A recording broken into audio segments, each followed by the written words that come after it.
Mariupol जिसे हम land bridge कहते हैं, लेकिन इसी मारियोपोल के बाद डेनिप्रो में भी एक बड़ी खबर आ रही है, क्योंकि वहां पर भी रूसी सेना एक बड़े हमले की तैयारी में है। यूक्रेन प्रशासन ने डेनिप्रो के लोगों को शहर खाली करने के लिए बोला है, क्योंकि रूसी सेना किसी भी वक्त कहा जा रहा है कि यहां पर किसी बड़े हमले की तैयारी में है। तो देखिए, मारियोपोल का जिक्र बार बार चल रहा है, लेकिन मारियोपोल से बगल में डेनिप्रो की बात कर ली जाए तो यहां पर लोगों को शहर छोड़ने के आदेश दे दिए गए हैं, क्योंकि ऐसा माना जा रहा है कि इस शहर पर कभी भी भीषण हमला होगा, और ये इतना ज्यादा भीषण होगा जिसमें एक बड़ी संख्या में आम लोगों की जिंदगियां जा सकती हैं। इसी वजह से यहां पर लोगों को शहर खाली करने के लिए कह दिया गया।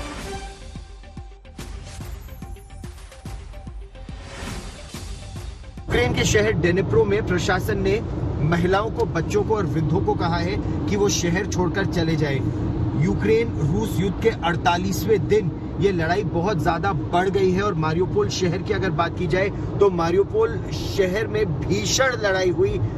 केमिकल हथियारों के इस्तेमाल का आरोप रूस पर लगा है, इस तरह की धमकी दी गई। राष्ट्रपति ज़ेलेंस्की ने भी इसका जिक्र किया, और इसके बाद अब जो डेनिप्रो शहर है वहां से करीब 3 घंटे की दूरी पर है, वहां पर प्रशासन ने कह दिया है महिलाओं को और बच्चों को और वृद्धों को कि वो वहां से चले जाएं। आज तक की टीम इस समय कीव से डेनिप्रो के रास्ते पर है। ये लगभग 5.5 घंटे का सफर है, कुछ ज्यादा भी लग सकता है जितनी चेक पोस्ट और चेक पॉइंट्स बीच में आते हैं।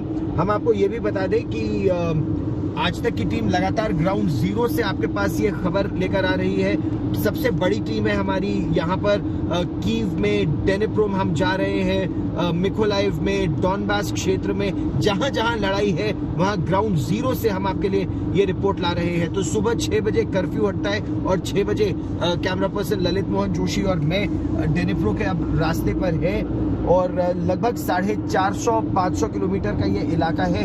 अब देखते हैं कितना समय हमें लगेगा वहां से वहां पहुंचने में, लेकिन तनाव युद्ध के 48वें दिन बहुत ज्यादा बढ़ा हुआ है यहाँ यूक्रेन में। कैमरा पर्सन ललित मोहन जोशी के साथ गौरव सावंत, डेनिप्रो के रास्ते पर, यूक्रेन आज तक। तो मारियोपोल का जिक्र किया, डेनिप्रो का जिक्र किया, लेकिन मिकोलाइव का जिक्र करना भी जरूरी है, क्योंकि कहा जा रहा है कि रूसी हमले में यह इलाका पूरी तरह से बर्बाद हो गया है। बड़ी जानकारी आपको बता दें, रूसी सेना ने रिहायशी इलाकों को निशाना बनाया है, और आज तक की संवाददाता मौसमी सिंह ने मिकोलाइव से एक्सक्लूसिव रिपोर्ट भेजी है। हम आपको रिपोर्ट भी दिखाएंगे। इस शहर की बर्बादी की कहानी मौसमी सिंह की जुबानी ग्राउंड जीरो से।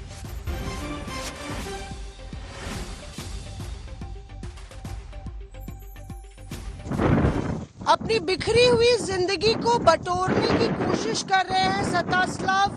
यहाँ मिकोलाइव के बाहरी इलाके में जब बमबारी हुई तो कुछ इस तरह से निस्तनाबूत हो गया उनका घर, और आप देखिए कि अपने घर की छोटी छोटी जो जिंदगियां हैं, छोटी छोटी खुशियां हैं, वो इसी मलबे में ध्वस्त हो गई। इनकी पत्नी को बहुत तेज चोट आई, और वो अस्पताल में जिंदगी और मौत के बीच झूल रही हैं। सर पे चोट आई थी, और ये पूरा घर पे बमबारी हुई। पूरे इलाके में जो रिहायशी इलाका है, यहाँ पे लगभग काफी सारे घरों को जो है क्षति पहुंची है। आइए दिखाते हैं आपको अंदर की तस्वीर।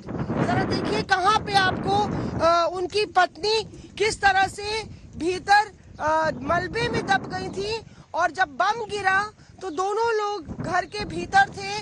जोर से आवाज आई, और ये पूरा जो नीचे मलबा है वो उनकी पत्नी जो है उसके नीचे ही दब गई।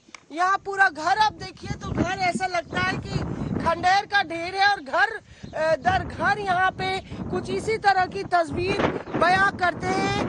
बेहद दहलाने वाली ये तस्वीरें आप देखिए कि हवाई रेड हुई थी, आसमान से प्लेन्स आए, और ये लगता बिल्कुल रिहायशी इलाका है। इसके बावजूद भी इनका कहना है कि बमबारी हुई और एक बच्ची की जान चली गई।